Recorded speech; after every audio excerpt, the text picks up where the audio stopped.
Sean todos bienvenidos a este nuevo viaje por los mares del sur. Una travesía a bordo de un buque, el Endeavour.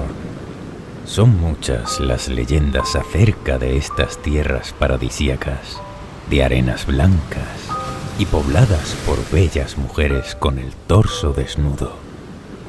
Pero nuestra historia es oscura, llena de verdades y acontecimientos históricos que nos harán replantearnos nuestra visión de las tierras del Pacífico.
Comenzamos nuestro viaje desde Asia, en concreto desde las Islas Filipinas, bajo el dominio de los barangays, unas pequeñas comunidades de comerciantes situados en la costa, que con el tiempo serán dirigidos por un datu o jefe.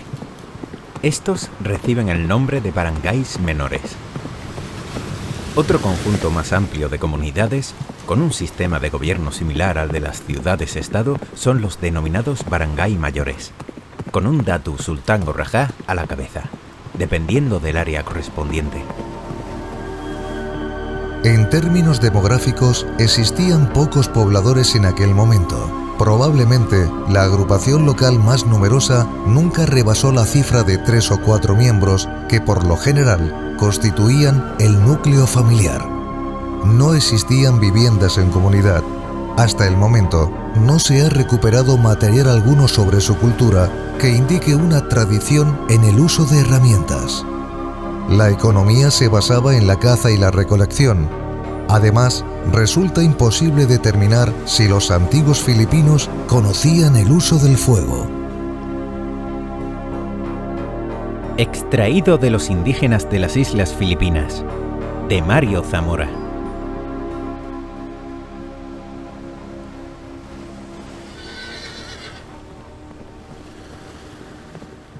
La estructura social de las Filipinas es la siguiente. Un dirigente supremo de una confederación de alianzas entre los barangays. Luego, el datu, por lo general de la clase maguinó, es decir, de la clase gobernante, que se encargan principalmente de proteger al pueblo. En el caso de los pueblos islamizados, el sultán es quien se encuentra a la cabeza, junto a un primer ministro o cucú, su heredero real o rajá muda y sus asesores o panditas. Al servicio de los datu se encuentran los timagua, la clase media, dedicada principalmente a la agricultura, y los maharlika, la clase guerrera.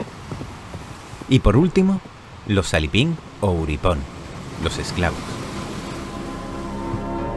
En aquella época existía un marcado rechazo a los extranjeros, lo que contribuyó a alzar un muro de hostilidad a lo largo de la costa del Mar de China. Sin embargo, los árabes fueron capaces de adquirir productos de Extremo Oriente a través de Borneo, Filipinas y Formoso. Cuando estos comerciantes atravesaron una y otra vez las Filipinas, llegaron con ellos nuevas ideas, valores, actitudes y formas de vida a las islas. Aquellos rasgos culturales que resultaban aceptables para los habitantes locales fueron incorporados a la cultura de aquellas gentes y la mezcla resultante constituyó el sistema cultural que encontraron los españoles cuando desembarcaron por primera vez en las islas en el siglo XVI. Extraído de los indígenas de las Islas Filipinas, de Mario Zamora.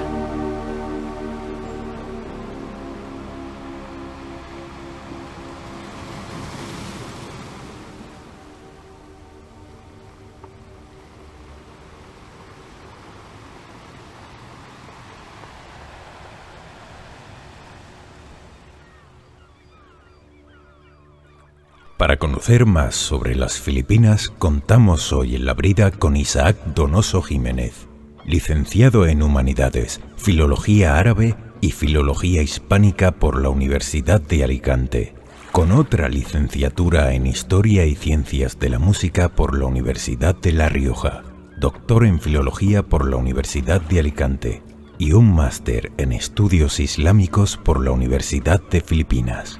Ganador en 2 ocasiones del Premio Ibn Alabar de Investigación y el primer Premio Juan Andrés de Ensayo e Investigación en Ciencias Humanas por su obra Literatura Hispano-Filipina Actual, así como numerosas publicaciones y traducciones del valenciano al filipino.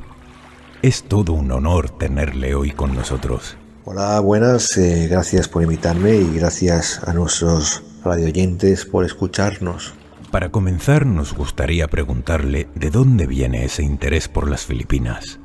Yo comencé a interesar por Filipinas en el 98, 99, cuando comencé los años de facultad. Estaba matriculado en una asignatura de literatura contemporánea.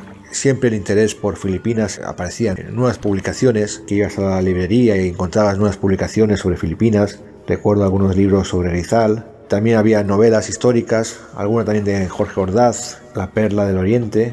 Y bueno, había una serie de pequeñas cosas que se iban haciendo sobre Filipinas que despertaban interés. También encontré curiosamente un libro de Forges, La historia moderna de España, en caricaturas, y Forges pues ahí dibujaba a José Rizal, ¿no? Y empezó a despertar mi interés, ¿no? ¿Quién es este personaje filipino, ¿no? Que escribe en español, y si escribe en español, bueno, debe existir una tradición literaria en castellano, ¿no? Entonces, bueno, eran preguntas que me iban saltando y que veía que había también pues un incipiente interés en las publicaciones, en los medios. Se necesitaba, ¿no? algo que nos diese una imagen real, ¿no? De las Filipinas actual, que no teníamos, o que yo al menos no percibía. Yo lo que percibía es esa Filipinas nostálgica, decimonónica. Bueno, toda esa idea nostálgica que estaba muy bien y que obviamente a un adolescente pues le fascinaba mucho, pero también echaba en falta pues una realidad, ¿no? Y no solo nuestro punto de vista, sino intentar entender, ver, comprender el punto de vista filipino, ¿no? No solo en el decurso histórico y su vinculación, obviamente, con España, que era el agente colonial, ¿no? Era el agente administrador del territorio durante 3 siglos, 333 años en concreto. Entonces, bueno, más que allá del hecho político, sino intentar entender el hecho humano, literario, cultural, desde un punto de vista no nuestro, sino el otro, ¿no? Intentar ver el filipino cómo percibía, cómo sentía, cómo construía su propia forma de entender el mundo con elementos hispánicos, ¿no? Y aparte de otros muchos elementos, pero sin duda elementos hispánicos. Entonces, bueno, aquí la clave era intentar ir a Filipinas, intentar conocer Manila mejor que Sevilla, ¿no? La cuestión era intentar conseguir algún tipo de ayuda, porque claro, cuando uno es estudiante no tiene dinero. La Agencia Española de Cooperación Internacional me financió una estancia de posgrado y tuve esa gran suerte de poder ir a Manila. Y bueno, allí estuve residiendo pues todo el tiempo que pude. Entonces, bueno, viví 8 años en Manila y bueno, la idea era acopiar todo el material posible, hacer una pequeña biblioteca filipiniana y con eso pues intentar construir esas narraciones, esas ideas que creo que son pertinentes, obviamente desde un punto de vista académico, para dar un poco más de sentido humano y cultural, ¿no? a ese papel filipino como cultura propia. Entonces, bueno, intentar dar sentido en este siglo XXI a algo que va más allá, ¿no?, de los eslóganes y las nostalgias, ¿no? Va más allá de esto para intentar dar sentido real a una relación que es secular, iniciada en el siglo XVI y que, a pesar de los avatares de todos los siglos, tiene todo el sentido cultural, humano, antropológico, literario también, y que únicamente está esperando a que lo rescatemos y que le demos sentido, ¿no? Porque al final en esto consiste, ¿no?, en dar sentido a las ideas. Y bueno, yo creo que la cultura filipina ha sido bastante soslayada, ignorada, en algunos casos incluso menospreciada, y tiene todo el merecimiento de que se estudie no en razón o en virtud de otro elemento, como puede ser el hispánico, sino en razón de sí misma, ¿no?, per se, porque la cultura filipina nos ofrece un interés y una cantidad de datos que resulta un objeto de estudio apasionante. ¿Qué podría comentarnos acerca de los conocimientos que han llegado hasta nosotros de aquel remoto lugar? ¿En qué momento de la historia se comienza a investigar sobre ello? Filipinas, como territorio vinculado a la administración española, pues siempre ha tenido una producción en lengua española enorme, ¿no? Enorme, obviamente desde un punto de vista funcionarial, ¿no?, administrativo, de funcionarios del Estado que acababan en Filipinas y bueno, y tenían que escribir arbitrios primero, relaciones de sucesos, crónicas. Se inició este tipo de estudios filipinistas. El filipinismo se inicia en esa última época del XIX. Sin duda el gran valedor es Wenceslao Emilio Retana y Gamboa. Pocos personajes en esa época tenían esa capacidad de interpretar desde un punto de vista imperial, imperialista, colonial, sino tratar de trascender para intentar entender un poco el mundo filipino. Son muchísimos los aciertos que tuvo Retana, tantos que su obra todavía no ha sido superada ni siquiera asimilada.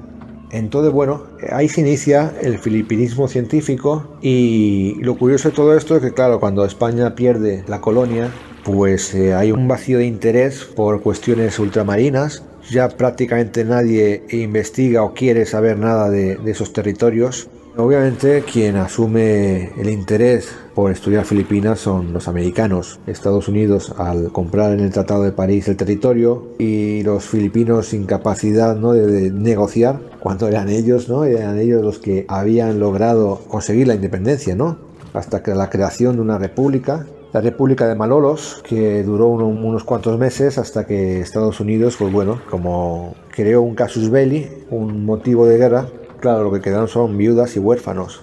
Entonces, bueno, se produce ese conflicto generacional entre unos padres hispanohablantes con una educación exquisita en literatura europea, conocían perfectamente a Balzac, conocían a Baudelaire, conocían a Rubén Darío. Pues bueno, esa generación, esos padres, tenían unos hijos que, bueno, tenían una educación en inglés y con el único interés de desarrollar una carrera profesional como arquitectos, ingenieros, doctores, enfermeras. Y bueno, eso causó una grieta, una fractura cultural inmensa, hasta tal grado que todo el pasado cultural, se creó también una leyenda negra, fue asociado a un periodo oscuro de tiranía, de ignorancia, de oscurantismo, y el nuevo régimen pues ofrecía la luz, el conocimiento, la modernidad, la democracia.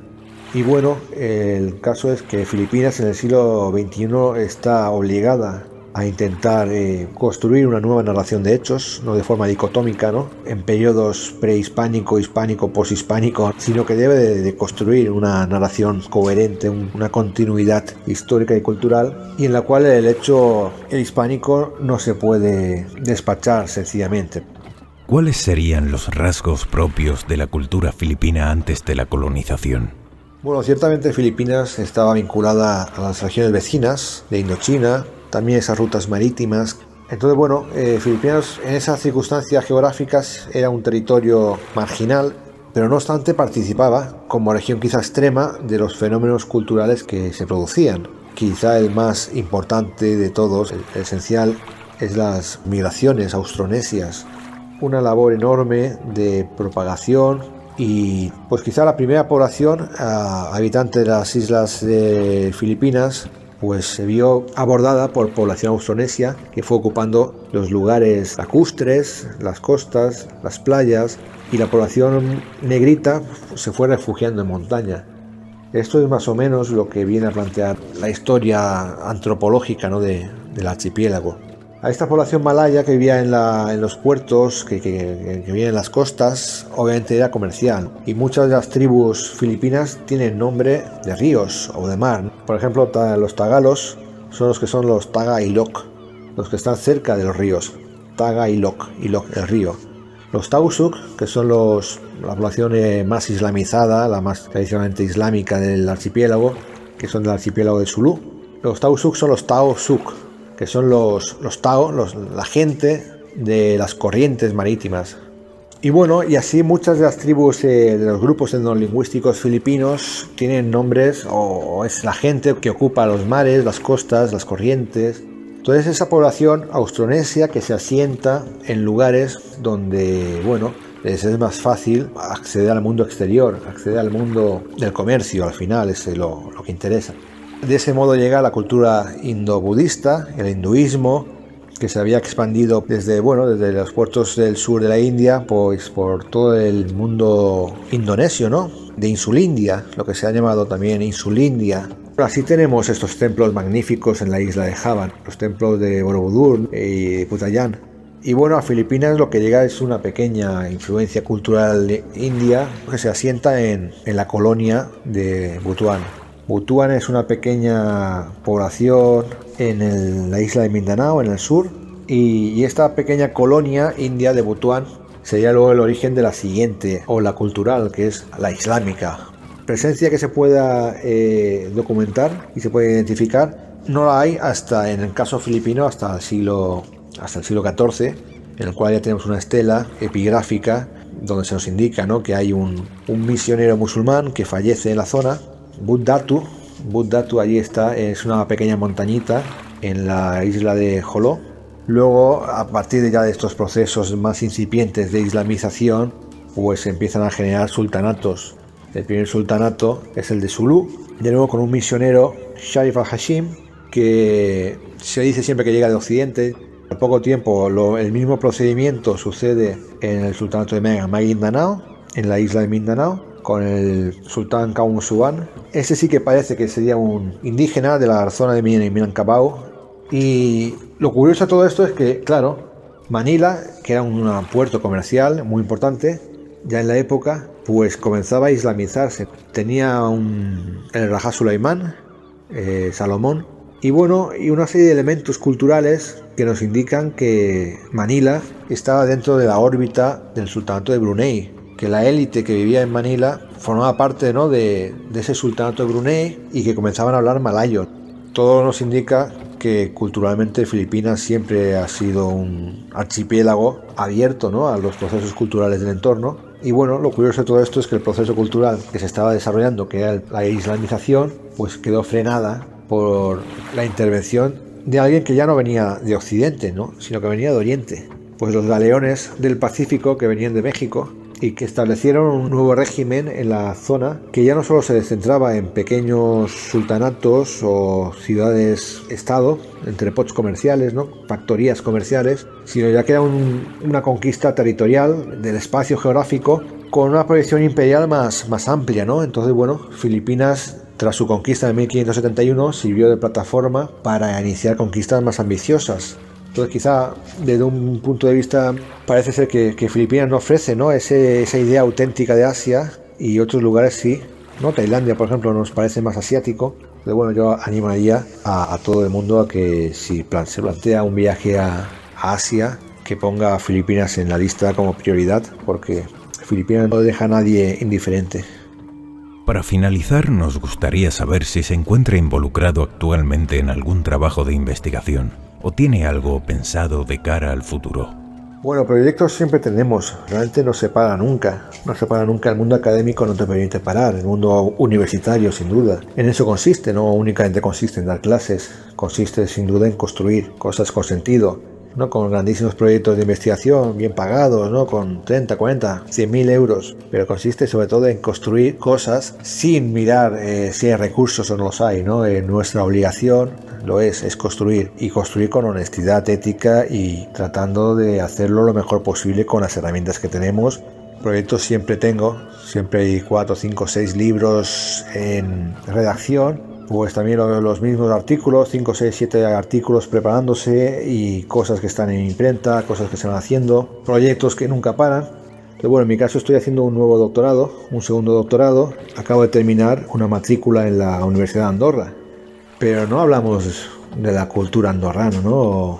No hablamos de la forma de ver el mundo de un territorio que ciertamente es mucho más antiguo que España, ¿no? Y más antiguo que Francia. Y ha logrado sobrevivir a ambos territorios con una proyección imperial impresionante, dos de los más grandes imperios del mundo, el francés y el español, y ahí sigue Andorra, que merece atención. Estoy intentando, pues, desde ese punto de vista, pues proyectar quizá ejemplos y formas de ver las cosas desde ese minúsculo Estado europeo, pues tratar de proyectarlo a otras formas de entender la cultura. En ciencias humanas es intentar entender lo que el hecho humano es, lo que el ser humano es y cómo el ser humano interpreta su posición en el mundo. Pero bueno, en este caso concreto, pues bueno, puede ser Andorra, puede ser Filipinas o puede ser la cultura que uno pueda tener a mano, pero al final el proceso es el mismo, porque todos los seres humanos somos iguales, todo el proceso es el mismo.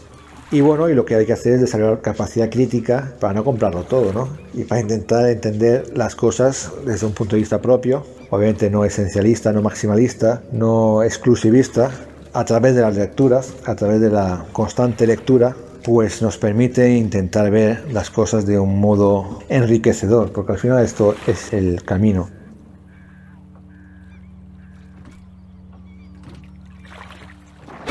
Señores, ya tenemos escuela de locución y doblaje en Cieza. El Centro de Inteligencia nos informa que Voceando va a impartir clases de doblaje, locución y oratoria. Si estás pensando en qué hacer con tu futuro, esta es la oportunidad de tomar contacto con la profesión de la voz. Entra en voceando.com y entérate de todo. Voceando, escuela de locución y doblaje. Haz de tu voz tu profesión. La brida a galope por la historia.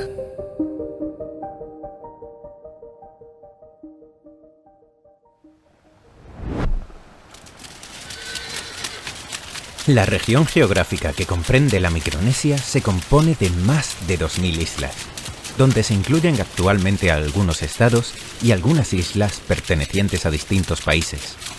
Todas estas islas son de origen volcánico o coralino, habiendo entre ellas numerosos islotes y atolones, en su mayoría deshabitados. El origen de sus habitantes es desconocido. Quizá fueran primitivos habitantes de las islas Filipinas e Indonesia, que se desplazaron hacia el 4000 a.C. Pero lo que sí sabemos es que se trata de unas sociedades fuertemente jerarquizadas y compuestas mediante clanes.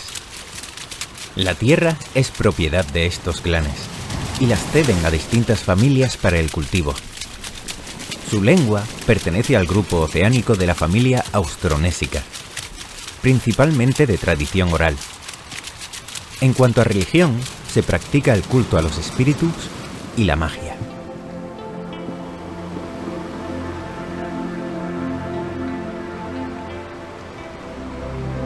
Su dios principal parece que es el llamado Illopan, pero el culto se tributa casi exclusivamente a las divinidades secundarias llamadas Ani, que vienen a ser los espíritus de sus jefes antepasados. Los sacerdotes, llamados Ediomet, tienen un gran influjo. En las fiestas religiosas de Choco, parece que se rigen por ciertos ritos tradicionales, así como en la gran fiesta anual que celebran para bendecir todas las embarcaciones construidas en el año. Creen en una vida de ultratumba, por lo cual respetan mucho las sepulturas, encima de las que colocan un remo para los varones y algún utensilio doméstico para las mujeres, pero la primera señal de duelo es consumir todos los bienes del difunto saqueando su casa. Extraído de la Micronesia española, de Vicente Muñoz Barreda.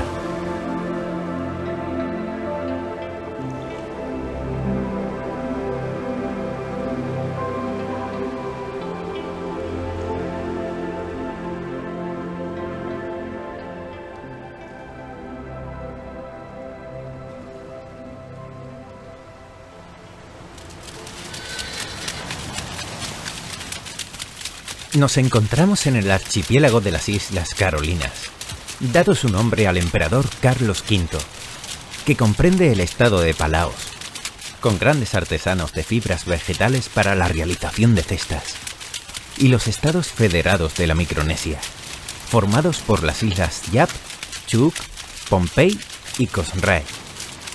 Allí el clima es húmedo y cálido, pero con un peligro constante de huracanes entre junio y diciembre. Su economía se basa principalmente en la pesca y el comercio, y su sociedad se conforma en su mayoría mediante clanes matrilineales, excepto los Yap, que son patrilineales.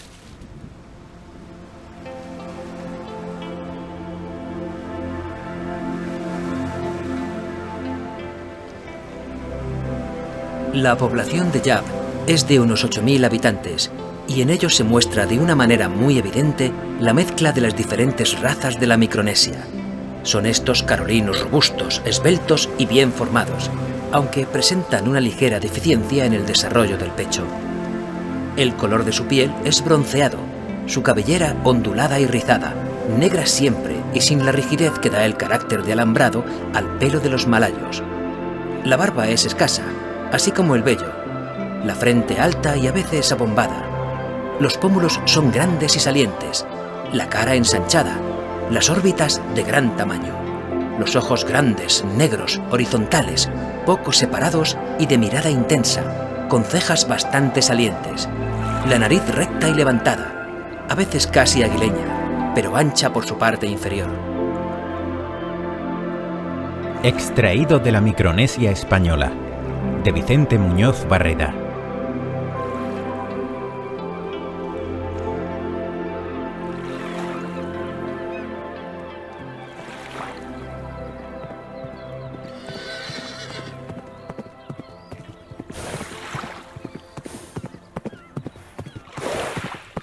Los clanes de las islas son dirigidos por un jefe, y cada una de ellas se encuentra habitada por un clan diferente que se ayuda mutuamente, por encima de cualquier interés particular.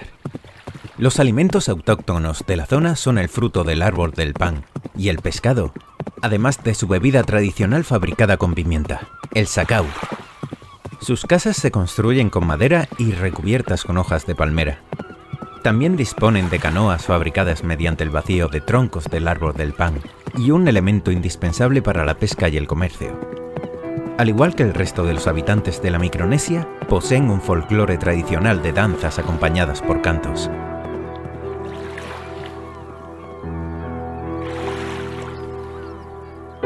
Los indígenas de las Palaos no dan importancia alguna a la castidad. Tratan a la mujer como a una cosa, y ellas no suelen disponer de su persona, sino los padres y los maridos si son casados. La mujer comparte con el marido hasta los más rudos trabajos de campo. La poligamia está permitida y es muy común el divorcio. La prostitución está organizada.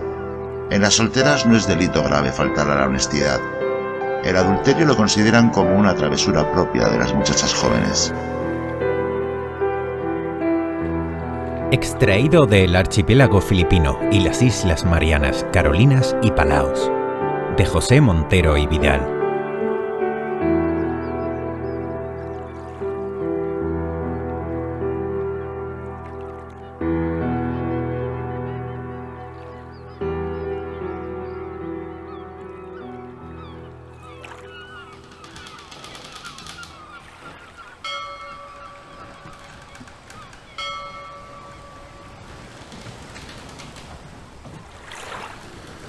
Nos encontramos en las Islas Marianas del Norte, un grupo de islas que conforman un total de 14, junto a Guam.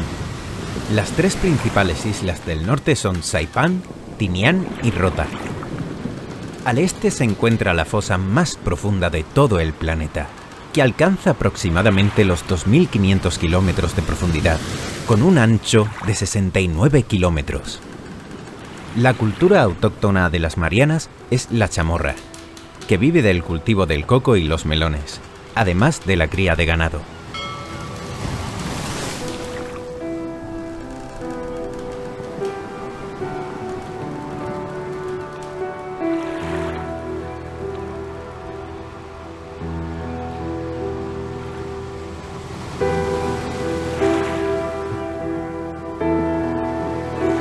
Llaman la atención en Marianas, especialmente en Tinian, varias pirámides cuadrangulares truncadas, de 6 metros cuadrados de base, formadas por hiladas de piedra unidas con mortero de arena y cal, sin cimiento alguno, a las que designan los indígenas Casa de Taga.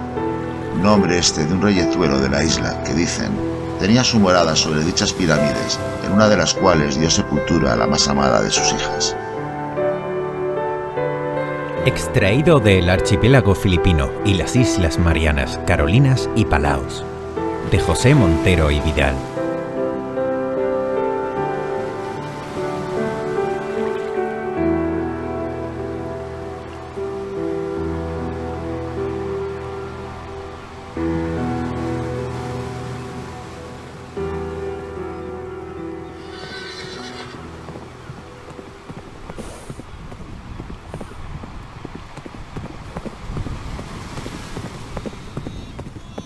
Guam, por su parte, es la mayor isla de la Micronesia, con una superficie de casi 600 kilómetros cuadrados.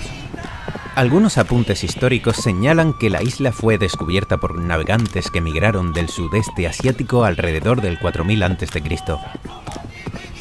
Sus habitantes se consideran descendientes de los pueblos austronesios, emparentados lingüística y culturalmente con los pueblos de Malasia, Indonesia y las Filipinas.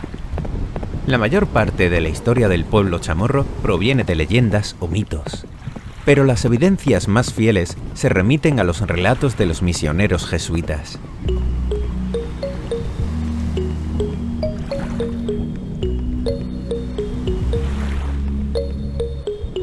En la cultura de los chamorros, la mujer tenía desde el principio más poder que el hombre. Los hijos pertenecían a la madre y dentro de esta sociedad matriarcal, la descendencia era reconocida a través de la línea materna. Los niños contaban con una gran libertad, pero podían ser severamente reprendidos y castigados si cometían actos indebidos. Extraído de los indígenas de las Islas Filipinas, de Mario Zamora.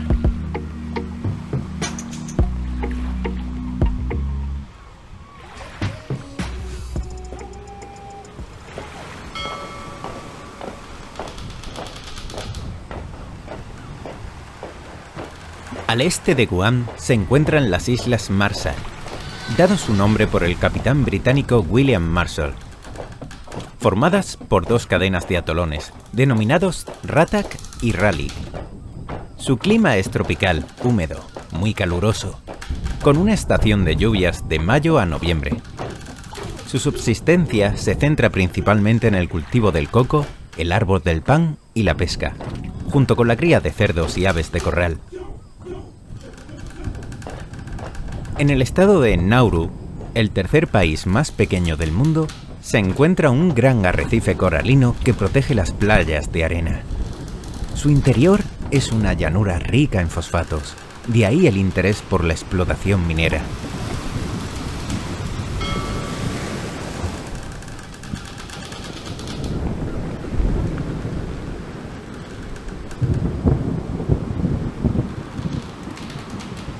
Nos adentramos ahora en el área de la Melanesia, la llamada Tierra de Hombres Negros. Dado el tono oscuro de la piel de los primitivos habitantes de estas paradisíacas islas, en los confines de los exóticos mares del sur. Se trata de un conjunto de tierra volcánica que emergió a la superficie después de grandes convulsiones de los fondos marinos y que conformaron una especie de puente en medio del Pacífico. Es un terreno montañoso y selvático, en forma de 2 arcos concéntricos de archipiélagos que se asientan sobre un zócalo submarino, en el denominado Cinturón de Fuego del Pacífico, pues la cantidad de volcanes activos es muy elevada.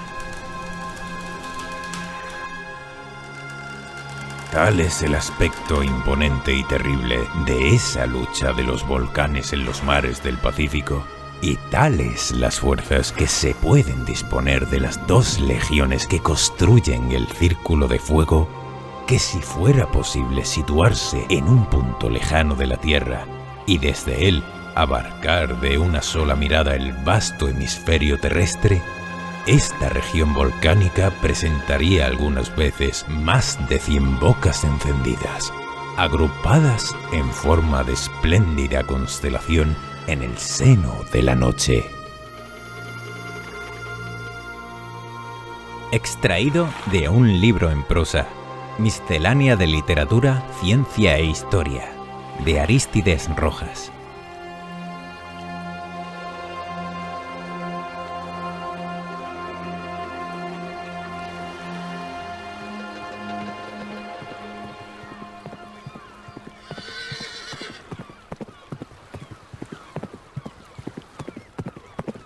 En las Islas Salomón, el rasgo más significativo de sus habitantes es el culto a la vida familiar y la relación que mantienen padres e hijos para reforzar el vínculo del clan.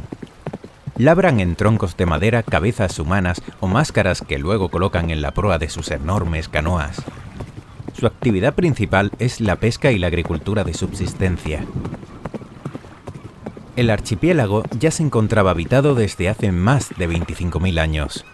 Y durante milenios, sus primitivos habitantes compartían unas creencias similares, destinadas al vínculo entre el hombre y la naturaleza. Desarrollaron además una vinculación entre clanes mediante el matrimonio, sin que ello supusiera la unión entre ambos clanes. Con el paso del tiempo, otros grupos indígenas más avanzados llegan a la región y se mezclan con la población autóctona, dando como resultado a los melanesios, de un tono de piel más oscura.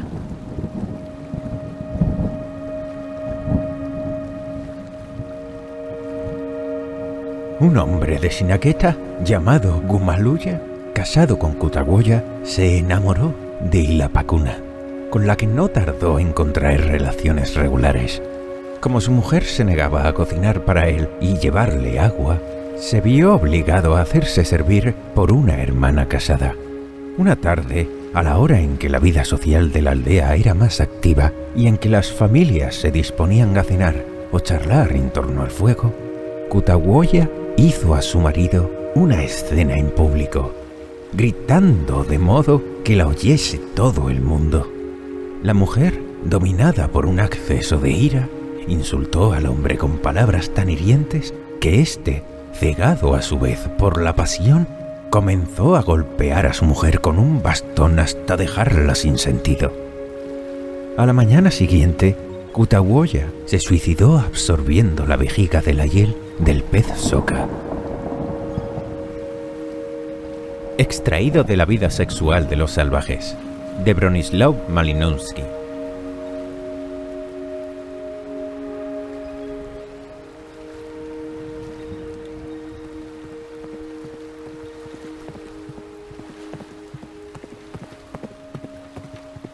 Cada comunidad de las islas posee su propio panteón de dioses y sus propios mitos.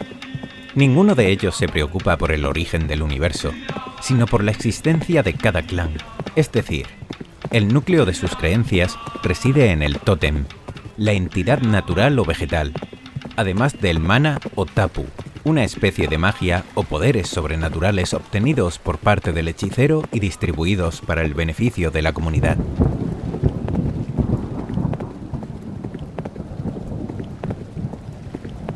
Nos encontramos ahora en la zona de Fiji, un grupo de más de 300 islas y cerca de 500 islotes. Sus dos islas principales son Viti Levu y Vanua Levu, que ocupan la mayor parte del territorio del archipiélago. Se trata de un terreno semisedentario, con volcanes inactivos y frondosas selvas tropicales. El resto de las islas son volcánicas o de formación coralina. Su población se asentó hacia el siglo VII a.C., principalmente por navegantes austronesios, que practicaban la pesca de subsistencia. Las posteriores oleadas de nuevos asentamientos propician su avanzada estructura social, así como técnica, y una variedad en sus rasgos exóticos, que se puede apreciar en la mayoría de las mujeres. La horda original de Freud, donde se produce el enfrentamiento del padre con el hijo, tiene una traducción antropológica en la horda original de Tabua, el héroe ancestral y generador de Fiji, cuyo mito si acaso incluye una variante, la ausencia de hijos varones. El padre ha bloqueado la energía sexual de sus hijas al reservarlas para sí. Extraído del Banquete humano, de Luis Pancorbo López.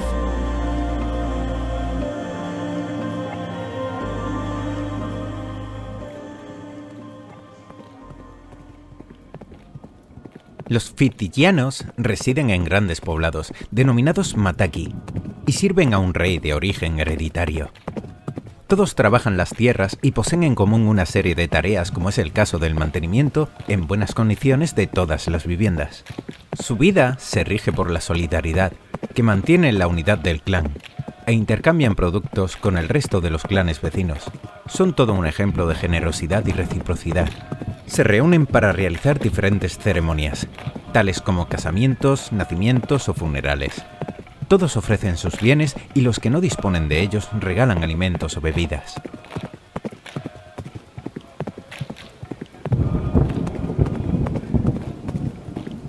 Nos adentramos en los dominios de los kanakos, en Nueva Caledonia, una zona montañosa de clima tropical, con estaciones lluviosas entre los meses de diciembre y de marzo.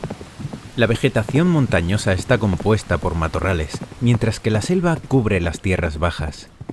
La zona se encuentra rodeada por una cadena de arrecifes coralinos y posee un lagón donde los kanakos se desplazan en sus canoas. Su economía se basa principalmente en la agricultura, la ganadería y la explotación minera. Uno de los aspectos más significativos de sus creencias es el mito de la creación y su relación con las fuerzas de la naturaleza, que les ofrece sus principales bienes de subsistencia. Los dioses, sobre todo los de segunda categoría, tienen los mismos vicios y pasiones que el hombre. El hombre virtuoso es el que imita la conducta de aquellos, el que es capaz de matar y comer a sus amigos, a sus mujeres, a sus padres, porque los dioses son también antropófagos. El que más enemigos haya muerto, el que más carne humana haya comido, podrá así exponerse a las iras de Ratumain Bula, perder todas sus cosechas, pero en cambio se gana la simpatía y protección de los dioses y genios de la guerra, que le abrirán las puertas de la vida y de la gloria eternas. Extraído de la Polinesia, de Ricardo Beltrán.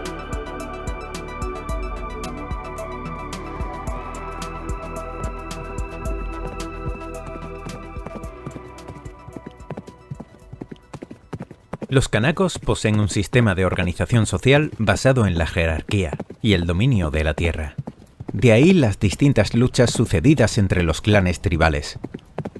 Al igual que en el resto de las islas, las Vanuatu presentan un relieve montañoso de origen volcánico y con gran cantidad de selvas tropicales con numerosos volcanes en activo. Los melanesios y los papuas son los primeros habitantes que poblaron la zona hacia el 1400 a.C., domesticando a algunos grupos de animales y practicando la agricultura de subsistencia. Los nativos viven en casas fabricadas con palmas y cocinan sus alimentos en hornos de tierra. Las mujeres son las encargadas de la mayoría de las tareas domésticas.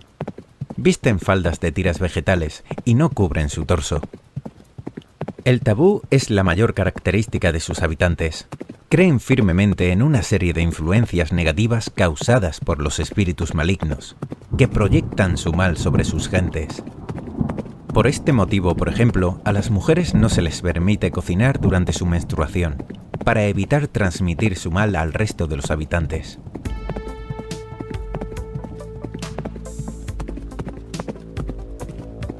Los enfermos eran un tabú, porque un Atua había producido la enfermedad. Los recién nacidos, porque pertenecían a los dioses. Las paridas, por razón de los recién nacidos. Y los cadáveres, porque las almas vagaban alrededor de ellos. Los que habían tocado a un muerto no podían comer sin ser antes purificados por la recitación del canto de la creación hecha por un sacerdote.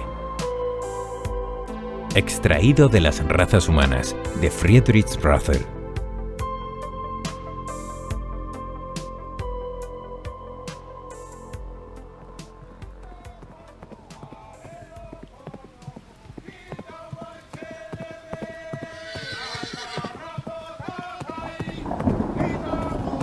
Creen que el mundo está poblado por los espíritus de los antepasados y por una serie de demonios que causan las desgracias. Su culto va enfocado a sus parientes fallecidos, realizando una serie de esculturas estilizadas y máscaras que les ayudan a su protección. El Nimanqui es el ritual propio de la zona. Una especie de ceremonia de donación de la riqueza, con cánticos y bailes. Pues el poder es determinado según la cantidad de generosidad del jefe del clan o gran hombre.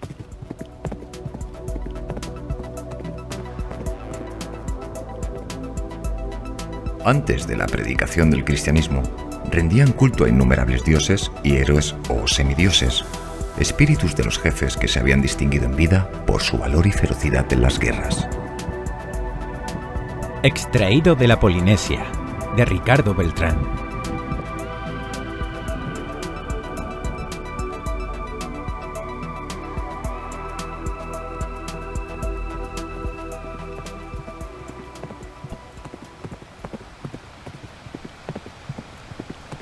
En la isla de Nueva Guinea viven los melanesios, de tez oscura, junto a otras etnias como los papua, descendientes directos de los pobladores más antiguos de la isla, que habitan en el sudeste de esta.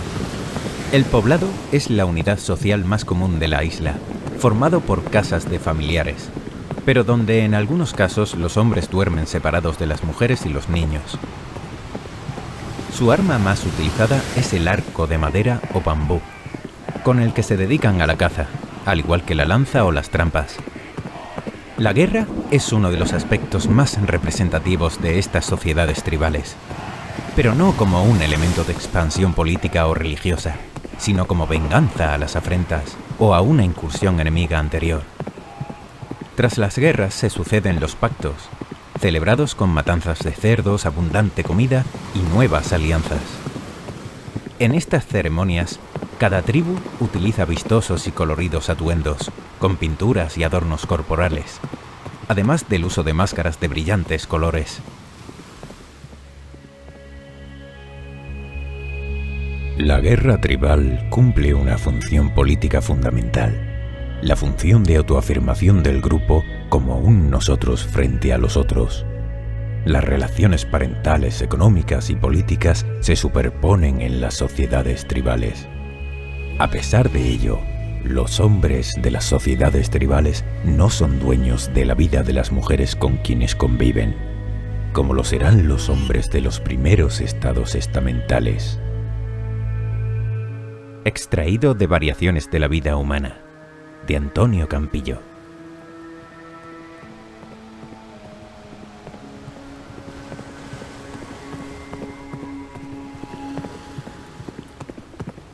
Las conchas marinas es uno de los mayores elementos codiciados por los papua, que utilizan muchas veces como moneda de cambio, así como las garras, huesos o plumas de animales, también utilizados en cultos religiosos, pues se trata de sociedades animistas.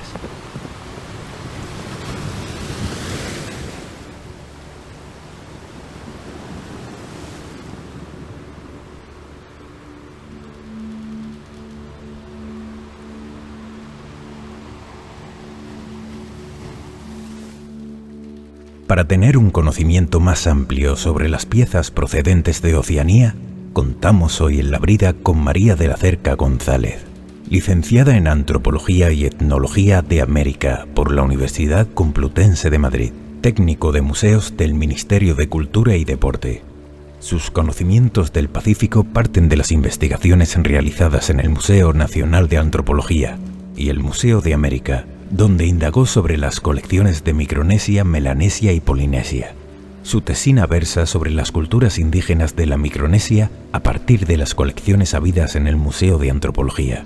En la actualidad trabaja en el Museo y Centro de Investigación de Altamira, documentando y gestionando sus colecciones. Es todo un honor tenerla hoy con nosotros. Buenas noches, es un placer estar con ustedes y compartir estos momentos. Para comenzar, nos gustaría saber cómo surge ese interés por indagar sobre el Pacífico. ¿Mi interés por Oceanía? Miren, mi interés por Oceanía llegó por casualidad. Les voy a decir, yo estudié antropología americana por mi atracción por las culturas de Norteamérica. Y allí me encontré con Oceanía. Y fue realmente un gran descubrimiento. Desde ese momento, Oceanía ha estado entrando y saliendo a lo largo de toda mi trayectoria profesional. En el Museo de Antropología, estudiando las culturas micronesias que después serían la base de mi tesina, posteriormente en el Museo de América con Polinesia y Melanesia, y en todos los momentos en los que ha ido apareciendo, he ido descubriendo cosas nuevas y me he ido alejando cada vez más de esa primera ilusión de estudiante americanista.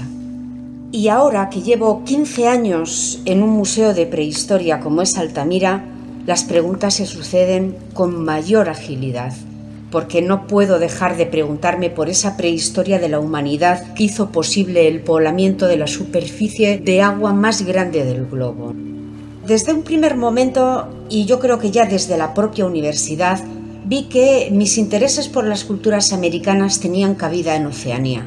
Y ahora mismo puede que, pensando sobre ello, sea lo que la hace seguir tan presente en mi vida. Al principio, y salvando las distancias culturales, yo no podía dejar de establecer comparaciones. Verán, me encontraba estudiando las culturas americanas que, ante el avance de los colonos por el este, muchos pueblos amerindios tuvieron que abandonar sus formas de vida estables, dedicadas al comercio y a la agricultura, y lanzarse a una vida nómada y dedicada a la caza del búfalo como principal actividad de subsistencia. Estudiando a los herederos de la cultura lapita que colonizaron la Polinesia, descubrí que al llegar a muchos atolones coralinos tuvieron que abandonar la agricultura porque los suelos no les facilitaban el crecimiento de los cultivos que ellos llevaban aprendidos, y tuvieron que abandonar la cerámica porque no tenían materia prima. Por otro lado, descubrí que en Melanesia existía el kula, igual que en el noroeste americano existía el potlatch, esos grandes circuitos económicos que servían para obtener prestigio. Pero poco a poco fui percelando cada vez más mis intereses. ¿Cómo había sido posible hacer ese poblamiento en una época prehistórica donde no había ni brújulas ni instrumentos de metal? Y entonces cada vez iba indagando más y más y más, y me di cuenta que me enfrentaba a grandes marinos que planificaban unos viajes porque conocían perfectamente las corrientes oceánicas y además trazaban caminos guiados por mapas estelares. Indagué sobre esas embarcaciones sumamente estables y sobre aquellos que las construían, que tenían un gran prestigio dentro de sus sociedades, y vi que viajaban con todo lo necesario para sobrevivir en el océano, pero como antropólogo, indudablemente me di cuenta que viajaban con el capital humano necesario para poder levantar nuevos asentamientos. Y con las personas se movían sus ideas, sus creencias, sus mitos, sus formas de vida, su arte, es decir, con todo aquello necesario para poder ser fuertes en una nueva tierra. Y cuando llegaron precisamente a estas nuevas tierras, tenemos que tener muy presente que nos enfrentamos a tierras separadas por muchísimos kilómetros unas de otras, y efectivamente en las distancias con el lugar de origen en muchos sitios se perdieron definitivamente. Y ese mismo aislamiento fue lo que les llevó a evolucionar por separado y crear esa gran diversidad de formas culturales que nos encontramos en Oceanía. Porque Oceanía es un libro abierto para estudiar una de las mayores cualidades intrínsecas del Homo sapiens, que es la gran capacidad que tiene de adaptarse al medio y crear sociedades diversas. En Oceanía nos encontramos cazadores-recolectores, pero también nos encontramos grandes jefaturas estratificadas. Nos encontramos que unas sociedades crecieron y entraron en contacto con unas con otras, perpetuando ese lenguaje simbólico común, pero también otras no supieron adaptarse o su sobreexplotación del medio las hizo perecer, tal y como ocurrió en la isla de Pascua. Oceanía no es un tema al que se recurra frecuentemente en cuanto a investigación se refiere. Desde mi experiencia en la universidad, la formación parece enfocarse únicamente al estudio greco-romano, y otros lugares más alejados o no se investigan o quedan al margen de lo académico. Con todo ello, nos gustaría saber cómo desarrolló esa tesina mientras estuvo en aquellos museos. ¿A qué fuentes acudió para documentarse? Realmente no puedo decir que los estudios oceánicos estén al margen de lo académico. Yo más bien diría que continúan siendo minoritarios y que se desarrollan además del mundo académico. Tengan en cuenta que las instituciones que lideran estas investigaciones son las universidades, el Consejo Superior de Investigaciones Científicas y los museos, al margen, claro está, de las sociedades de estudios oceánicos. Por eso creo que es un error pensar en ellos solo desde el punto de vista académico. Yo no les voy a hablar ni de las universidades ni del Consejo, sino del mundo al que pertenezco, que es el de los museos, y posiblemente sea el más desconocido. Porque lo que se ve del estudio de los museos es el producto final, que es la exposición. Pero para poder llegar a exponer al público nuestras colecciones, tenemos que conocer lo que tenemos, ordenarlo y clasificarlo, documentándolo, y solamente entonces podremos exhibirlas. Y este proceso conlleva una investigación ordenada con un método y con un rigor. Y estos estudios sirven además para contribuir al desarrollo científico de la disciplina que rige nuestros museos. Muchos de ellos son centros de investigación, como Altamira, y se llevan proyectos conjuntos con la universidad y con el Consejo. Y es precisamente esta colaboración institucional en la que debemos hacer más hincapié, fomentándola, porque cada uno podemos aportar nuestro grano de arena. Verán, hubo una época en la que universidades y museos iban de la mano en el desarrollo científico de este país.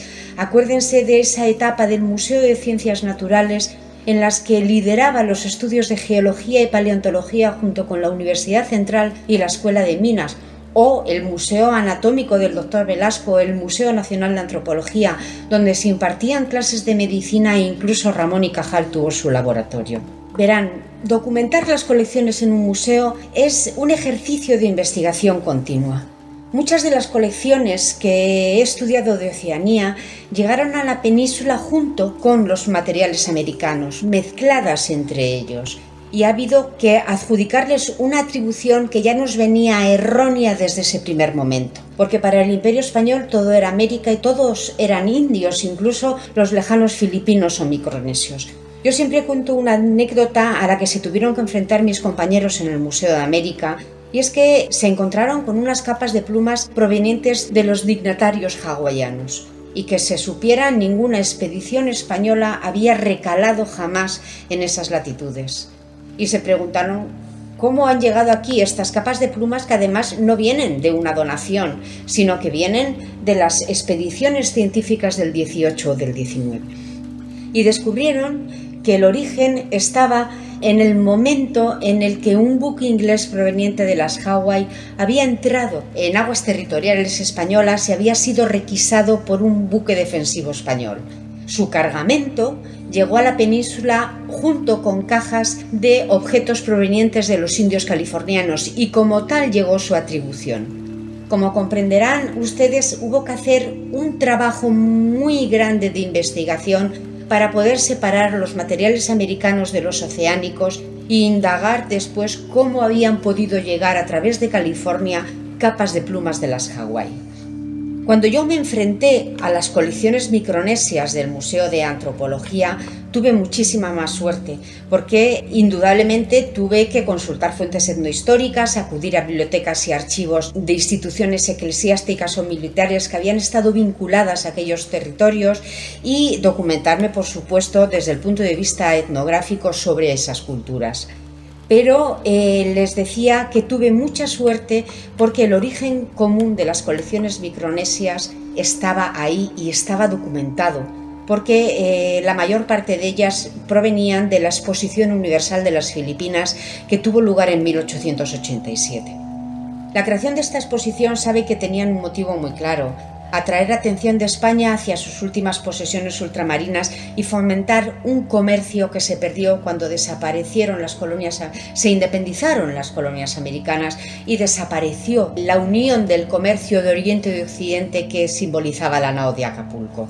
Pero las colecciones de Micronesia no eran las colecciones que había estudiado en el Museo de América de Polinesia provenientes de las expediciones de Bonaechea, de Langar o de Malaspina de finales del 18. Tienen que tener en cuenta que las colecciones que venían de Micronesia representaban unas sociedades ya muy influenciadas por Filipinas y por el mundo hispano, prácticamente desde el siglo XVII, por lo menos en aquellos archipiélagos donde se había ejercido la soberanía absoluta y además había recalado la nao de Acapulco. Entonces nos encontrábamos con que, o me encontré yo en ese momento, con que tenía colecciones de Polinesia y Melanesia en un momento anterior al contacto real con los pueblos europeos y colecciones de Micronesia que sí habían sufrido ya ese proceso de aculturación.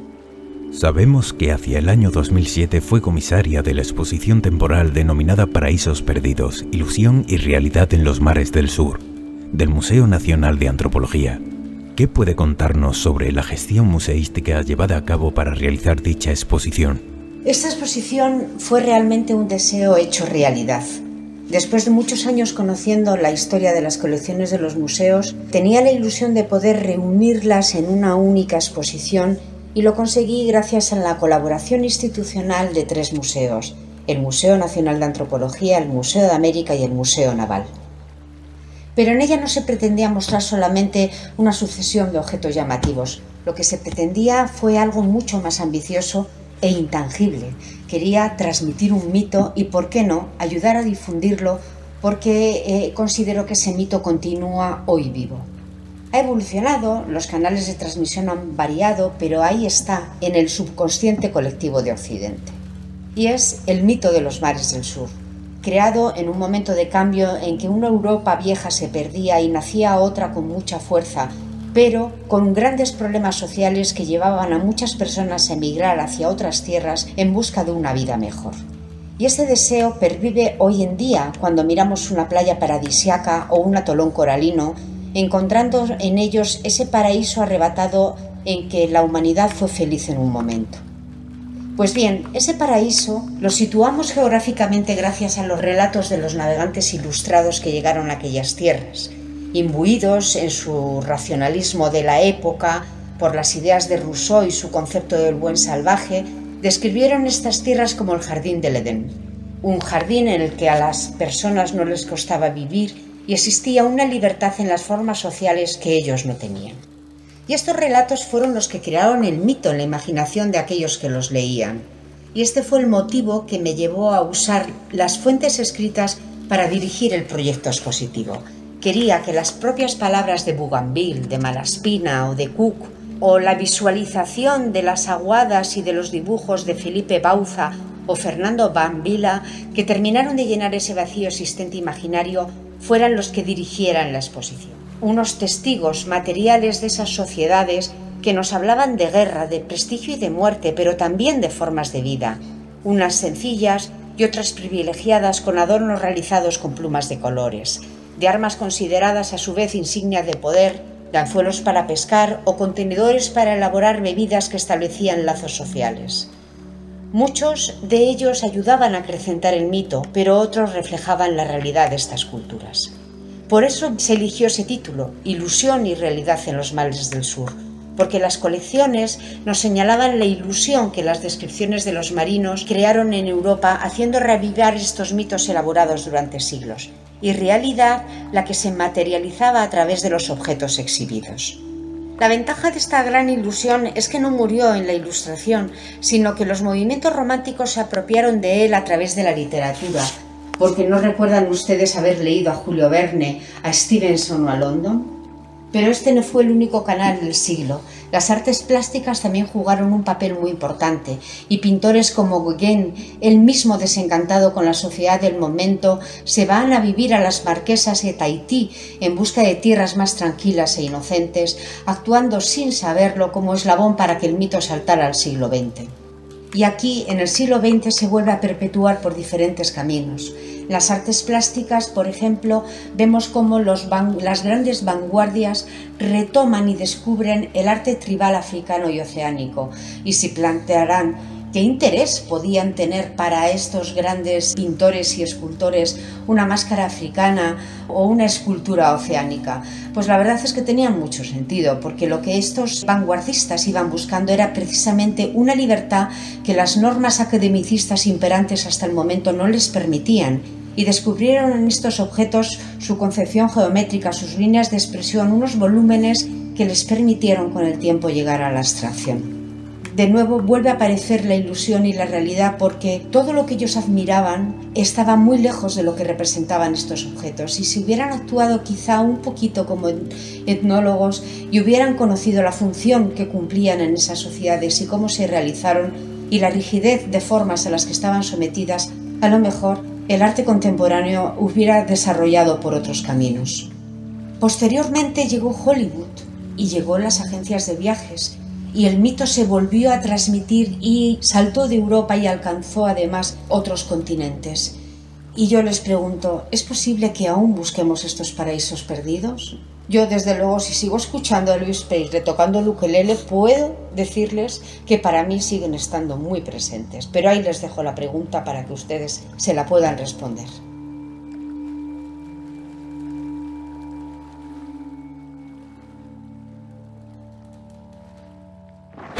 Señores, ya tenemos escuela de locución y doblaje en Cieza.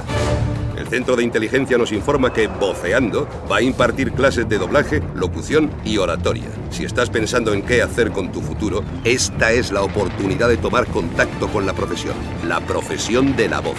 Entra en voceando.com y entérate de todo. Voceando, escuela de locución y doblaje. Haz de tu voz tu profesión. La brida, a galope por la historia.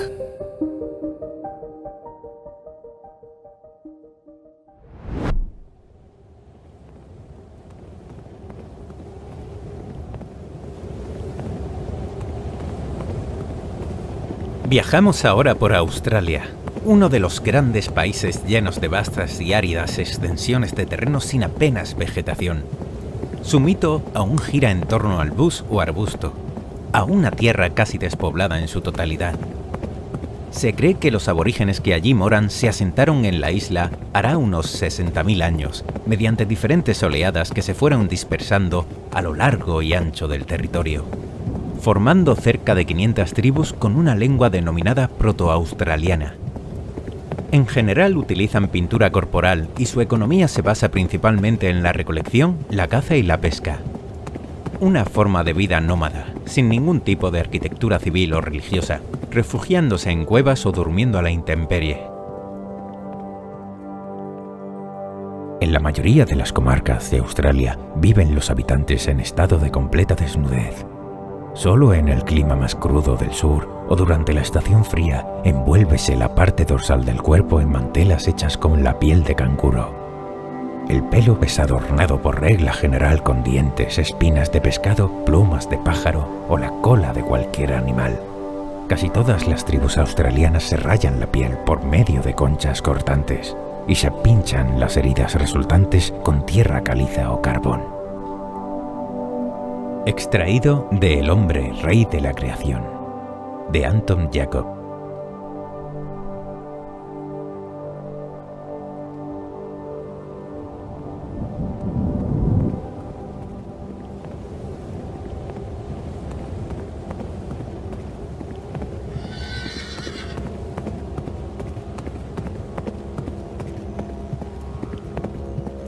Uluru es el lugar más sagrado de la cultura aborigen. Una gran mole de arenisca redondeada, de unos 850 metros de altitud. Su nombre significa lugar de encuentro. Sus creencias se encuentran muy ligadas a la naturaleza. Para ellos, el ser humano forma parte de una esencia superior, que comprende tanto a los seres vivos como a los antepasados. Por lo que el hombre nunca será un ser superior, sino que comparte la tierra con el resto de los seres. La unión con la naturaleza y el resto hacia la misma se traduce en una serie de tótems protectores que auspician la fertilidad y son objetos de culto.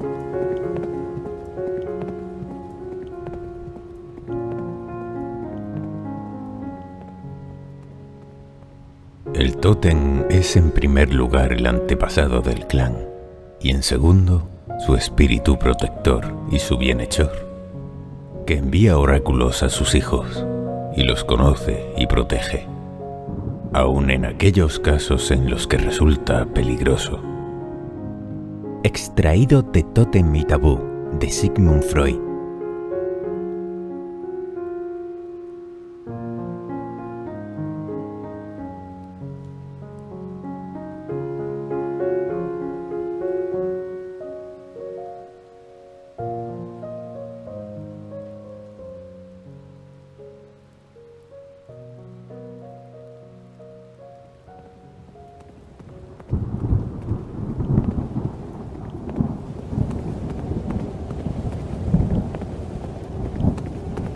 Estos tótems son el fundamento de su sociedad, estructurada a modo de clanes, que se dividen a su vez en familias, y no permiten el matrimonio de alguien que no sea del mismo clan, pues sus conocimientos sobre la tierra, sus tradiciones y costumbres son hereditarios por vía patrilineal. La pintura desde los tiempos más antiguos es un registro de su propia memoria colectiva, no como algo estético, sino como hilo narrativo de su existencia. En ellas recogen la cosmogonía, los ciclos naturales y los animales.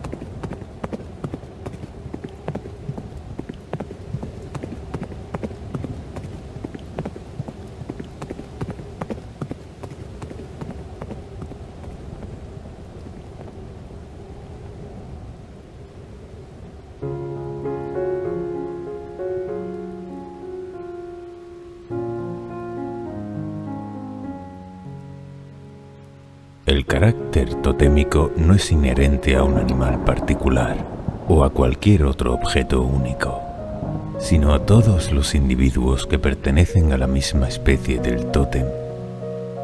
De tiempo en tiempo se celebran fiestas en las cuales los asociados del grupo totémico reproducen o imitan por medio de danzas ceremoniales los movimientos y particularidades de su tótem. Extraído de Tótem y Tabú, de Sigmund Freud.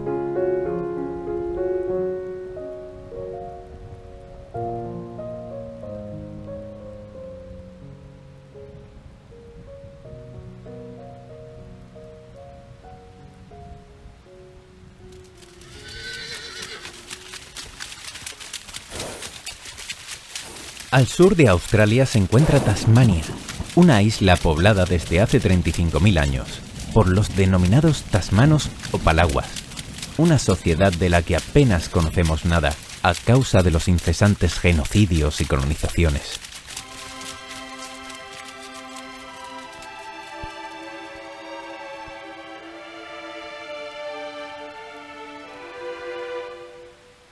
Las islas de que se compone se hallan habitadas por tribus de raza malaya, que aunque más cultas que otras oceánicas, son sin embargo antropófagas.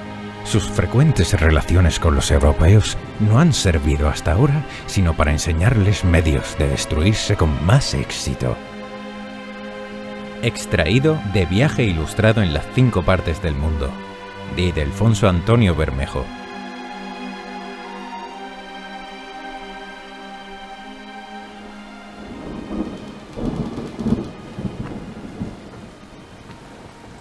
Nos encontramos en Nueva Zelanda, el país de los maoríes, pobladores originarios del lugar que partieron de China hace unos 50.000 años. Sus tribus se conforman en linajes o iwis, divididos a su vez en clanes familiares o hapus. Cada tribu posee un jefe o ariki, designado por herencia, y su autoridad o mana se debe a la antigüedad de su linaje. Bajo este se encuentra el sacerdote o tohunga, encargados de alejar los tabús o tapus, liberando así a la tribu de maleficios, además de purificarlos.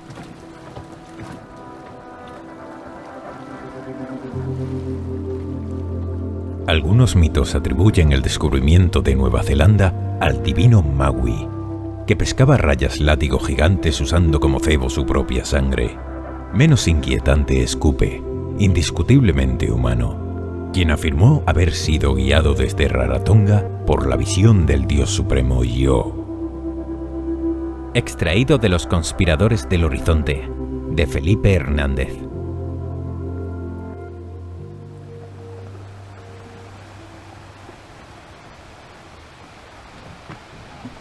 El característico tatuaje maorí representa el prestigio de cada individuo. Es un auténtico código del linaje de cada uno de sus antepasados.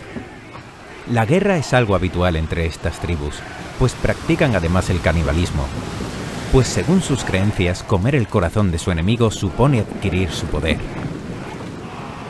Estas guerras propician la construcción de grandes fortalezas y armas como la maza corta en forma de espátula, con unos bordes muy afilados.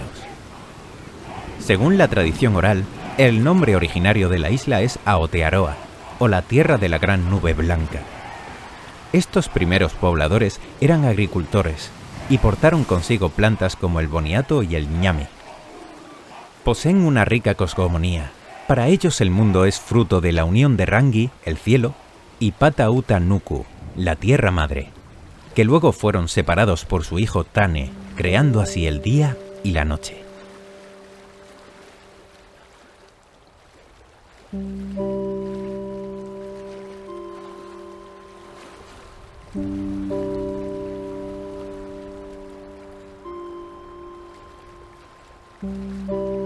Cuando aún no había seres humanos en el mundo, Tane, el dios de las selvas, anhelaba intensamente tener una mujer. La buscó por todas partes, pero no encontró a ninguna. Entre los numerosos hijos divinos nacidos de la Madre Tierra y el Padre Cielo, no había ni una sola hembra.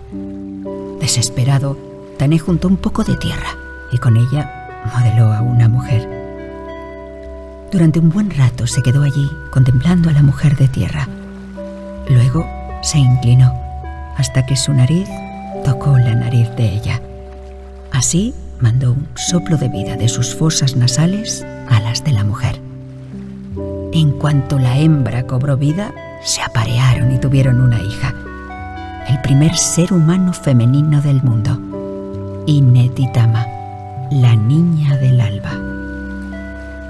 Extraído del Despertar de la Belleza, de Marita de Sterk.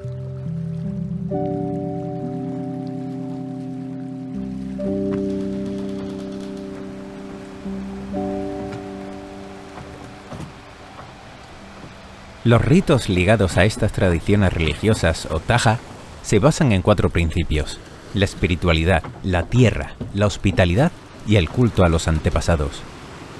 Todos ellos se celebran en el Marae, un lugar sagrado de reunión situado en una explanada con un edificio de madera tallada donde habitan los espíritus de los antepasados.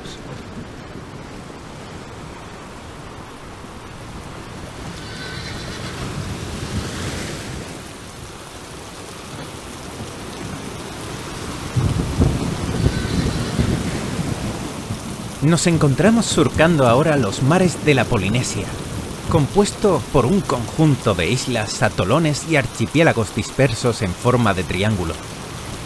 Algunas de ellas son de origen volcánico, con un paisaje abrupto y una densa vegetación. Otras, sin embargo, presentan un origen coralino y escasa vegetación, al mismo tiempo que grandes arrecifes de coral que albergan lagunas en su interior.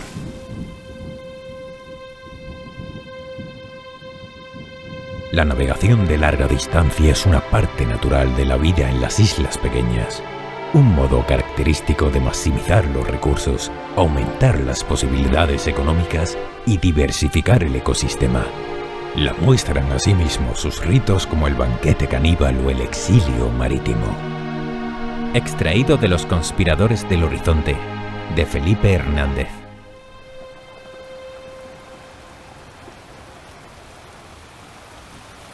Con una elevada temperatura climatológica y tropical, la Polinesia posee 2 estaciones, una templada y seca y otra húmeda y cálida, con precipitaciones anuales muy abundantes, sobre todo en las zonas montañosas. Cerca de Nueva Zelanda se encuentra el archipiélago de Chatham, un conjunto de 10 islas habitadas por supuestos navegantes procedentes del norte de la Polinesia y Nueva Zelanda. La población se dedica a la caza y la recolección, y con una población controlada mediante la castración de algunos varones.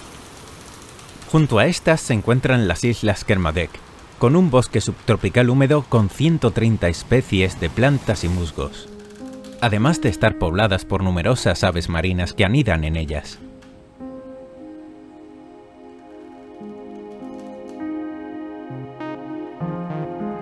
Hikuleo habita en una caverna del Bolotu, de la que no puede apartarse más de lo que le permite su cola arraigada a la tierra. Se embriaga con su mujer y con sus hijos, y dotado de poder sobre todo, obliga a los caudillos y a los matapulus a que le sirvan, siendo una de sus principales cualidades un deseo ardiente hacia las almas. Y habiendo emigrado de sus dominios sus vasallos, dirigidos por los hijos de Tangaroa, fueron llevados a Tonga. Extraído de las razas humanas, de Friedrich Russell.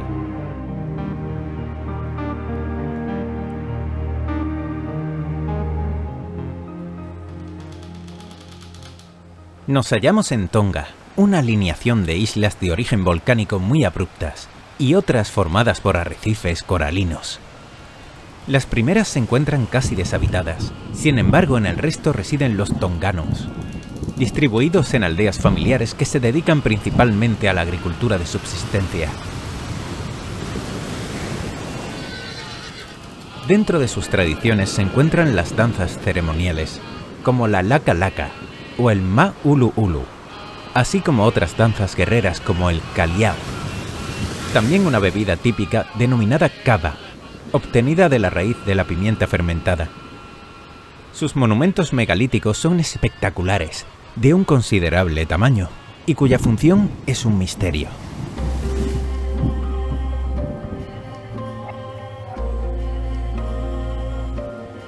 En Tonga se hartaban de decir en tiempos de Cook que los verdaderos caníbales eran otros, por ejemplo, los de Samoa o los de Fiji.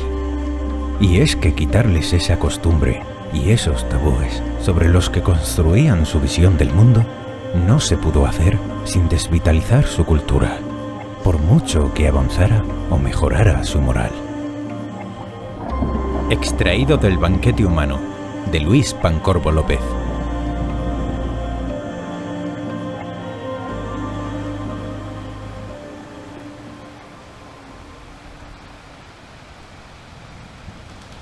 Nos hallamos en la denominada Roca de la Polinesia, Niue, una isla coralina de las más grandes del mundo, con unos enormes acantilados escarpados en piedra caliza rodeados de 3 arrecifes coralinos.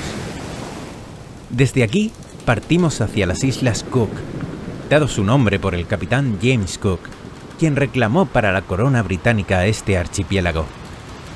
Se trata de un conjunto de 9 islas volcánicas y montañosas, y numerosos atolones, dentro de un clima tropical moderado y una estación de huracanes entre noviembre y marzo. Dampier, Cook y otros navegantes han contribuido a desvanecer el terror que inspiran los mares del sur, y los viajeros modernos han acabado por disiparlo, pues todos están acordes en que las dificultades que ofrece el paso por el extremo de la Tierra del Fuego no son más que las contrariedades ordinarias en todas las altas latitudes, y que hasta los huracanes son como todos los que estallan en tal estación en los cabos. Extraído de la Patagonia, Tierra del Fuego e Islas Malvinas, de Frédéric Lacroix.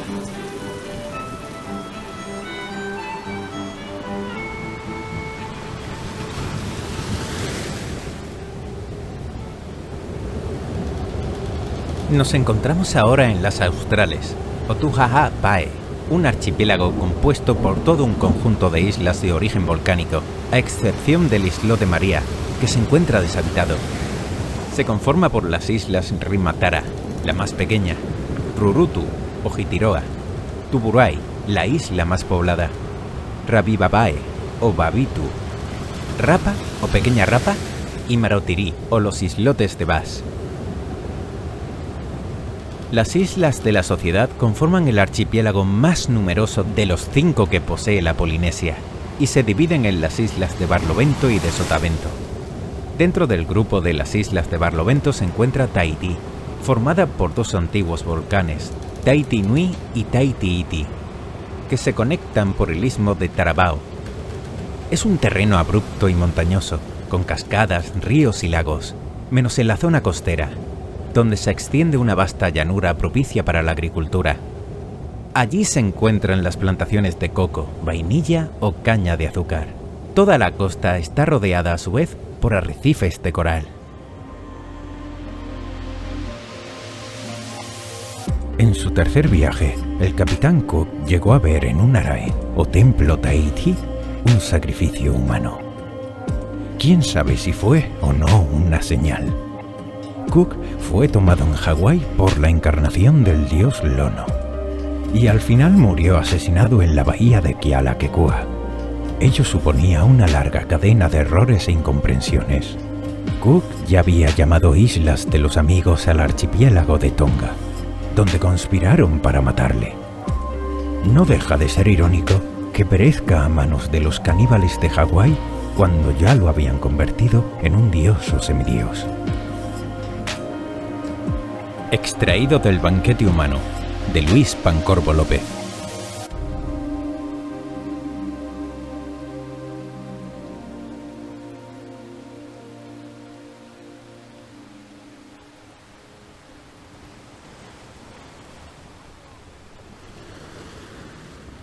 Otra de las islas cercanas es Moorea, que se encuentra rodeada por una laguna formada por arrecifes de coral y posee grandes montes poblados por diferentes clanes, que se dedican en su mayoría a la pesca y al cultivo del taro y el uru. Su sociedad se estratifica mediante un linaje real, los denominados Ari-i, una casta guerrera o Ra'atira, y el pueblo, o Manahune. Navegamos hasta las islas Pitcairn, compuestas por varios atolones de coral como Sandy y Oreno, junto con la isla de Henderson. Conocemos su existencia gracias a la expedición llevada a cabo por el barco Bounty, donde sucedió un amotinamiento encabezado por Fletcher Christian para regresar de nuevo a Tahití.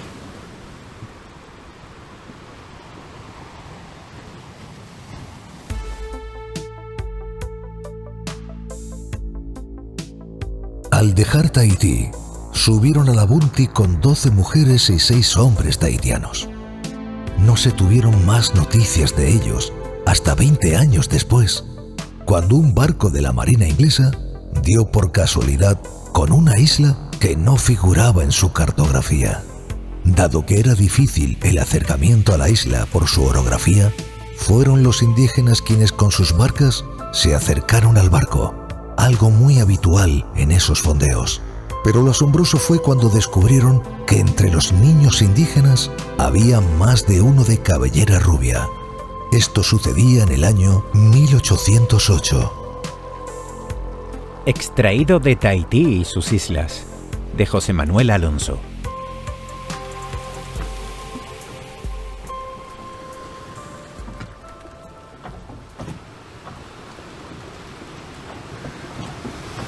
Nos situamos en Rapa Nui, o la Isla de Pascua, conocida principalmente por sus estatuas antropomorfas denominadas moais.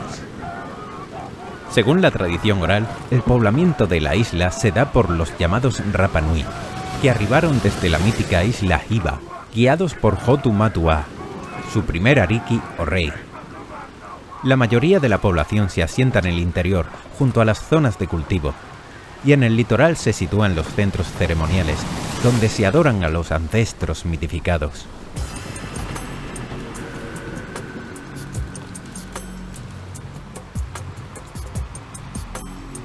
Es posible que haya existido un culto monoteísta. Los demás dioses atribuidos a los pascuenses aparecen en las tradiciones y creencias solo después de haberse iniciado el contacto con las posteriores inmigraciones polinesias. Tangaroa, Hiro, Tane, Tibe y tantos otros no son más que dioses colonos. En cambio, Makemake, el dios creador que aparece en las más antiguas tradiciones de Rapa Nui, es desconocido en otras islas polinesias. Extraído de la cultura de la isla de Pascua, de Ramón Campbell.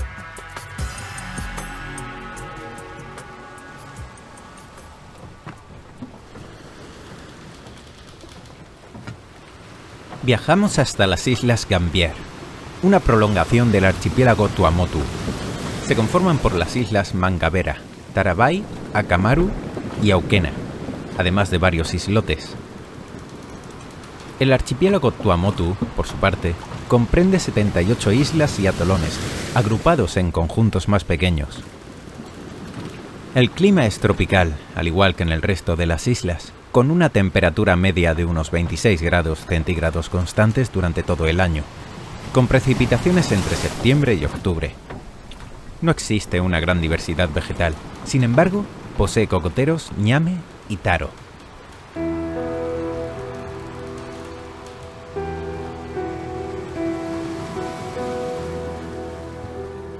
Creyóse, cuando estas islas comenzaron a ser conocidas, que tenían su base en el fondo del mismo mar, como si fueran un enorme hormiguero cuya cúspide excedía el nivel de las aguas. Eran, según Reinhold Foster, una producción del mar, o más bien, la obra de los pólipos que formaban los litofitos, animales que elevaban sus habitaciones y las ensanchaban progresivamente a medida que suben desde el fondo del mar. Extraído del Boletín Oficial de la Sociedad Geográfica de Madrid, de 1883.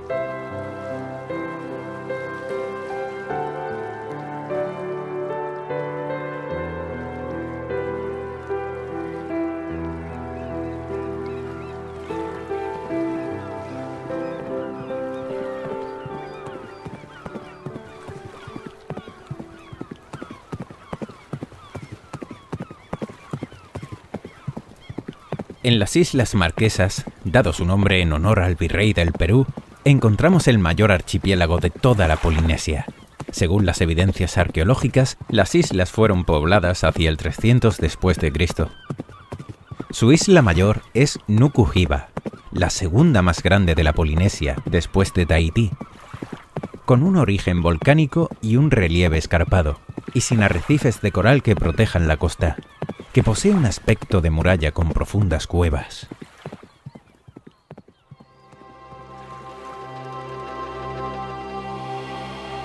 Los habitantes de las Marquesas son caníbales, comiéndose a los enemigos que matan en la pelea, así como a otros individuos a instigación de sus sacerdotes, o más bien hechiceros.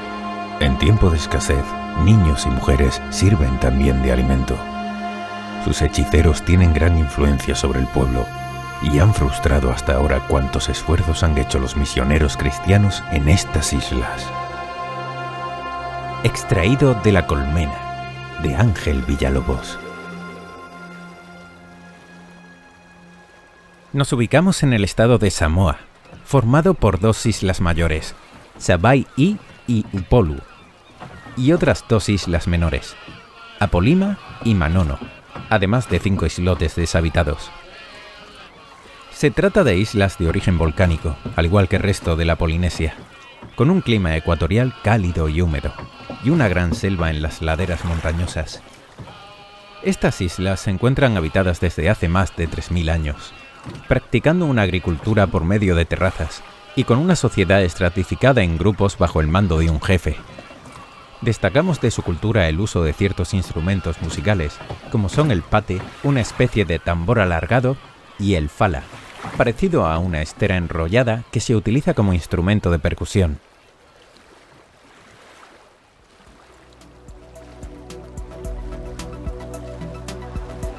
Comparten con su afición a la danza el ansia inmoderada de bebidas alcohólicas y, como en los demás archipiélagos de la Polinesia, hacen gran consumo del cava, que en las Viti se llama angona o yangua. Se dice que hay aún antropófagos en algunos islotes apartados de toda la comunicación con los europeos. Extraído de La Polinesia, de Ricardo Beltrán.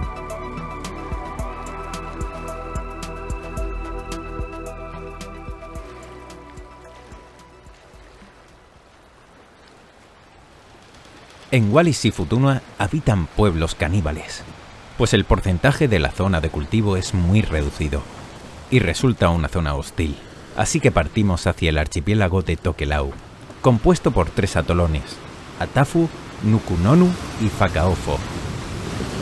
Allí encontramos una cultura musical típica de la Polinesia, con cantos corales e instrumentos de percusión. El nombre Tokelau significa viento norteño. Se trata de una sociedad tribal con una gran afinidad con la naturaleza, pues se autodenominan guardianes de la tierra. Su gastronomía típica es la caleba, una bebida fermentada a partir del coco, y su rica artesanía, tejidos y alfombras. En la mitología polinesia encontramos a un dios del cielo y creador, Tangaroa, en cuya figura Los rasgos de protoantepasado cultural se manifiestan solo como reminiscencia. Sin embargo, la cultura central de los mitos de la Polinesia es Maui, un héroe cultural que se encuentra en el límite de lo sagrado y lo no sagrado. Y más que un dios, es considerado un héroe dotado de extraordinaria fuerza mágica y de gran inteligencia. Extraído de El mito, de Eleazar Meletinsky.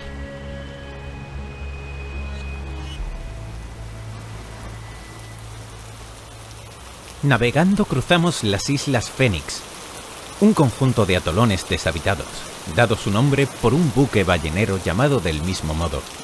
Allí se encuentra cerca de 120 especies de coral y más de 500 especies de peces. Atravesamos las Islas de la Línea, o las denominadas Espóradas Ecuatoriales, un archipiélago compuesto por las islas Malden, Kiritimati, Teraina, Tabuaerán, Hiro, Vostok, Flynn y Millennium. Así llegamos a Tuvalu, o las Islas Hélice, un pequeño estado insular compuesto por 9 atolones coralinos. Es un territorio muy bajo, casi al nivel del mar, con unas playas de arena blanca y pobladas por palmas cocoteras que casi se adentran hacia el mar. El archipiélago de Hawái se encuentra conformado por 8 islas principales y 124 islotes. El clima es tropical, pero la humedad hace que las temperaturas parezcan más elevadas de lo normal, variando según la altitud del terreno. Las islas se encuentran habitadas desde el siglo V después de Cristo, por navegantes que procedían de las Islas Sociedad y Marquesas. Cuando la reina Liliuokalani, última monarca de Hawái, visitó Londres, dejó muy sorprendidos a todos al decir que ella tenía sangre inglesa. Era, como ella misma aclaró, porque sus antepasados habían comido nada menos que al capitán Cook. La reina de Hawái, lejos de ser una mujer salvaje o torpe, tenía una alta educación y componía canciones y piezas pianísticas como Aloha Oe, que acabó siendo el himno de una monarquía agonizante en su propia persona. Extraído del Banquete humano, de Luis Pancorbo López.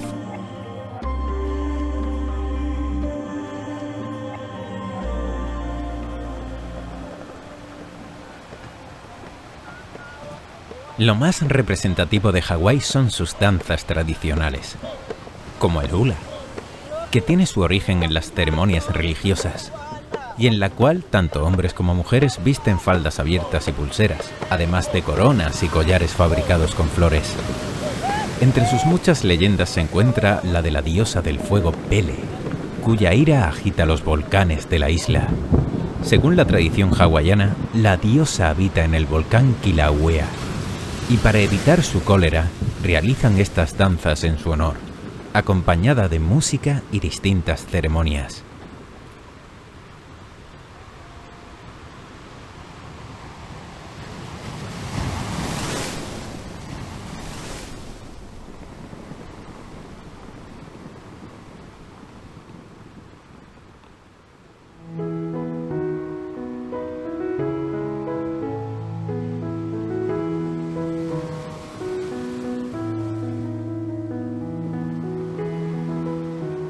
Somos el mar, somos el océano. Debemos despertar esta antigua realidad y juntos usarla para anular todas las visiones hegemónicas que apuntan en última instancia a confinarnos de nuevo, física y psicológicamente, en los diminutos espacios en los que nos hemos resistido a aceptar como nuestro único lugar designado y del cual nos hemos liberado recientemente. No debemos permitir que nadie vuelva a menospreciarnos y quitarnos nuestra libertad.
La brida.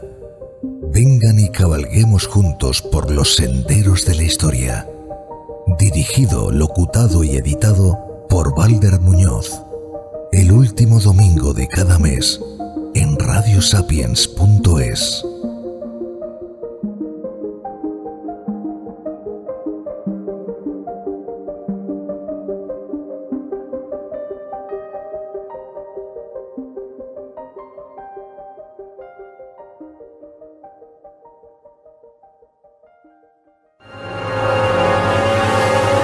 Ha llegado el momento y el lugar donde todos seremos uno.